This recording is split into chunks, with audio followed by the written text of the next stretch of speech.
মোৰ চেনেলৰ অন্য এটা ভিডিঅ'লৈ আপোনালোক সকলোকে স্বাগতম জনাইছোঁ। আমি এতিয়া এফালে যাবলৈ ওলাইছোঁ। যাম মানেনো কি, আমি এতিয়া ডক্টৰৰ ওচৰলৈ যাওঁ। ছোৱালীজনী ৰাতিপুৱা জ্বৰ, সেইবাবে কোৱালগুৰিলৈ যাবলৈ ওলাইছোঁ। কোৱালগুৰি হোমিঅ' ডক্টৰ গোস্বামী ছাৰৰ ওচৰলৈ। তেখেত বেবীৰ বাবে বহুত ভাল। আমি আগতে তেখেতৰ ওচৰতে দেখাইছোঁ আৰু সেইবাবে ভাবিছোঁ এতিয়া তেখেতৰ ওচৰলৈ লৈ যাওঁ। তেখেত ভাল বাৰু, তেখেতৰ ওচৰত ভালো হৈছে আমাৰ ছোৱালীজনী দেখুৱালত। এতিয়া আকৌ তেখেতৰ ওচৰলৈকে লৈ যাম। মোৰ চেনেলটো যদি আপোনালোকে ছাবস্ক্ৰাইব কৰা নাই তেন্তে ছাবস্ক্ৰাইব কৰি দিব আৰু মই দেখুৱাই থাকিম বাৰু আপোনালোকক।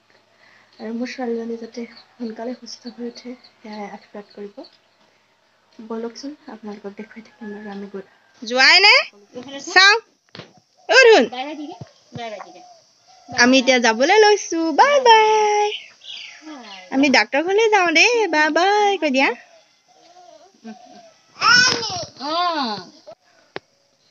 আমি এতিয়া ওলাই কৰি ৰেডি, আমি যাওঁ দেই। Bye bye.